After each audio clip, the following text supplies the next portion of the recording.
وہ ایک گناہگار بنی اسرائیل کی اس کی کہانی موجود ہے کہ وہ آیا اور نیکوکار سے اس نے کوئی بات کی تو اس نے اس کو جھٹک دیا، اور وہ اتنا نیکوکار تھا جب وہ چلتا تھا تو بادل اس کے اوپر سایہ کرتا تھا، اللہ نے اس کو اتنا نوازا ہوا تھا۔ لیکن گناہگار کو دیکھ کر کے اس کے اندر نفرت کے جذبات پیدا ہو، اس نے کہا میرے سے بات نہ کر، پیچھے ہٹ جا۔ اللہ اکبر! تو وہ بیچارہ بڑا رویا کہ مالک میں اتنا گناہگار ہوں کہ تیرے پاک بندے مجھے اپنے پاس بٹھانے کے لیے بھی تیار نہیں۔ دل ٹوٹا، شکستگی پیدا ہوئی، کہا لیکن مالک تیری مرضی، اور واپس پلٹا۔ لیکن جب واپس پلٹا تو وہ بادل کا سایہ جو اس نیکوکار پہ تھا وہ سایہ اس گناہگار کے سر پہ آیا۔ تو وہ کرم نوازی جس پہ فرما دے، اس کے سارے بندے ہیں، تو اللہ کو جو ہے وہ تکبر کی نیکی نہیں، وہ گناہ جس کے بعد عجز پیدا ہو اللہ کو وہ پسند ہے، وہ گناہ جس کے بعد توبہ کے جذبات ابھرے، بندے کو شرمندگی کا احساس ہو۔ تو مت ایسے بنے کہ 4 نمازیں پڑھ لیں تو سب بے نمازیوں کو حقیر جاننے لگ جائیں، تھوڑا سا کام کر لیں، صدقہ و خیرات کر لیں تو باقی مالداروں کو حقیر جانے لگے۔ آپ کو دین کے کام کی توفیق مل گئی ہے تو آپ دین کے ٹھیکیدار بن کے بیٹھ جائیں کہ میں اتنا بڑا جلسہ کروایا، اب میرے علاوہ تو کوئی یہاں مسلمان نہیں رہتا، میں ہی سب سے بڑا عاشق رسول ہوں، میں ہی سب سے بڑا مسلمان ہوں۔ نہ، ایسا نہ کیجئے۔ اللہ نے آپ کو توفیق دی، آپ نے لوگوں کو دعوت دی، پتہ نہیں کس آنے والے پہ کتنا کرم ہوا ہے۔ یہ تو ان کی رحمتیں ہیں، وہ جس پہ چاہے جیسے چاہیں برس جائیں۔ ہم کو ٹھیکیدار تھوڑے ہیں، ہم تو نوکری کرنے والے ہیں، ہم تو جوتے اٹھانے والے ہیں۔ ہو سکتا ہے کس کے صدقے میرے والد گرامی مجھے یاد آتے ہیں، وہ مجھے فرمایا کرتے تھے جب گفتگو کے لیے نکلنے لگے اور لوگوں کا ہجوم ہونے لگا، تو وہ مربی تھے بڑے، اور بڑی حکمت کے ساتھ جو ہے وہ کوئی نہ کوئی بات سمجھاتے رہتے تھے۔ تو ایک دن فرمانے لگے کہ ایک خطیب تھا، بظاہر اچھا خطاب کرتا لیکن اندر سے وہ اتنا اچھا نہیں تھا۔ تو جب وہ فوت ہو گیا تو وہ بخشا گیا، تو اس نے اللہ سے کہا کہ میرے مالک، میرا تو کوئی عمل ہی نہیں ہے کہ میری بخشش ہوگی اور میری مغفرت ہو گئی۔ تو فرمایا کہ ہاں ہم تجھے جانتے ہیں، لیکن ایک دن تو کہیں واز کر رہا تھا، میرا ایک بندہ بیٹھا تھا، اس کو پسند آ گیا، میں نے اس کے صدقے تیری مغفرت فرمائی۔ اٹھ فریدا ستیا تے میلا ویکھن جا، اٹھ فریدا ستیا تے میلا ویکھن جا، وت کوئی بخشیا مل جاوے تے تو ہی بخشیا جا۔ تو پتہ نہیں کس کے صدقے سے اللہ رحمتوں کا نزول فرماتا ہے۔ بے عمل کو دیکھ کر کے اس سے نفرت نہیں ہے، نفرت تو گناہ سے ہے، گناہگار سے نہیں ہے، لیکن کوشش کی جائے کہ یہ عمل بد چھوڑ دے۔ اللہ اکبر!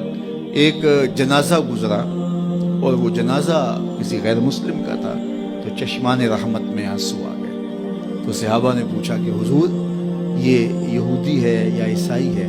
کوئی اس کا جو مذہب تھا وہ بتایا، تو فرمایا کہ مجھے اس بات پہ افسوس آیا کہ یہ اسلام نہیں لا سکا اور کفر کی حالت میں مر گیا، تو اگر یہ اسلام لاتا اور جو ہے وہ جنت کی راہوں کا مسافر ہوتا تو کتنا اچھا۔ یہ اس کے ساتھ بھی ہمدردی ہے۔ تو اللہ کی مخلوق یہ جنت کے اکیلے ٹھیکیدار بننے کی کوشش نہ کرے کہ میرے علاوہ کوئی جائے نہ، جنت کے دروازے پہ میں بیٹھ جاؤں کسی کو، یہ زیادتی ہے۔ میرے تو اعلیٰ حضرت نے یہ کہا تھا، ایک میرا ہی رحمت پہ دعویٰ نہیں، شاہ کی ساری امت پہ لاکھوں سلام۔ تو اس لیے امت سازی کی ایک تو کوشش کریے، اپنے اندر باہمی چھوٹے چھوٹے نزاع اختلاف، یہ انسانی فطرت ہے، انسان کے اندر طبائع کے اندر اختلاف ہے، ترجیحات کے اندر جو ہے وہ اختلاف ہے، اپنے اپنے مزاج کے اندر تفاوت ہوتا ہے۔ تو ایسا نہ ہو کہ چھوٹی چھوٹی باتوں سے آپ جو ہے وہ امت کو پھاڑ چیر کے رکھ دیں، نہیں، بلکہ امت کا جو تصور ہے اس کو قائم رہنا چاہیے۔ تو گناہ کے بعد جب انسان کے اندر ندامت کا اظہار ہوتا ہے، وہ جو آنسو ٹپکتے ہیں، بندہ اپنے آپ کو چھوٹا سمجھتا ہے، میں اتنا گناہگار، میں پاپی، میں مجرم، میں میلا اتھرو، جب وہ اپنے آپ کو دیکھتا ہے کہ میں اتنا برا شخص ہوں، تو پھر اللہ کی رحمتیں اس کے اوپر متوجہ ہوتی ہیں۔ تو اس کو پسند ہے کہ جب بندے اس کے حضور عاجزی کرتے ہیں، اس کے حضور معافی مانگتے ہیں، تو مت کسی کو حقیر جاننا کہ یہ گناہگار ہے، نہ جانے اس کا انجام کیا ہو۔ کتنے گناہگار ان کا آخر اچھا ہو جاتا ہے، کتنے نیکوکار ان کا آخر اچھا نہیں ہوتا۔ انما الاعمال بالخواتیم، وہ تھی تو فاحشہ عورت لیکن ایک کام کیا کہ ایک کتے کو پانی پلا دیا، اپنے دوپٹے سے جوتا باندھ کر کنویں میں لٹکایا اور اس کو پانی پلا دیا۔ حدیث پاک میں آتا ہے اللہ اس کے صدقے سے اس کی خطائیں معاف فرما دی۔ اور ایک نے بلی کو مار دیا خاتون کو، اور وہ جہنم کی آگ میں جلنے لگی۔ اس لیے کون کس کا انجام کیا ہوتا ہے؟ ہمارے بزرگ فرماتے ہیں کہ بچے سے پیار کرو کہ اس کے گناہ کم ہیں، اور بڑے سے پیار کرو اس کی نیکیاں زیادہ ہیں، اس کی نیکیاں زیادہ ہیں۔ چھوٹے سے اس لیے پیار کہ اس کے گناہ کم ہوں گے، اور بڑے سے اس لیے پیار کہ اس کی نیکیاں زیادہ ہوں گی۔ اور اسی طرح جو ہے وہ خیال کرو کہ ہو سکتا ہے اس کا انجام بخیر ہو جائے اور اس کا آخر کتنا خوبصورت ہو۔ تو مت کسی کو حقیر جانیے گا، ایک میرا ہی رحمت پہ دعویٰ نہیں، شاہ کی ساری امت پہ لاکھوں سلام۔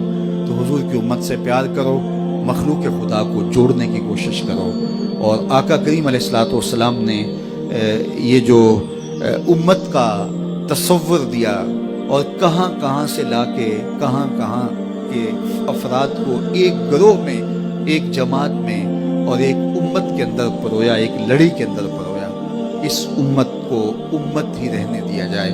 اللہ مجھے آپ کو اپنی پناہوں کا حصار عطا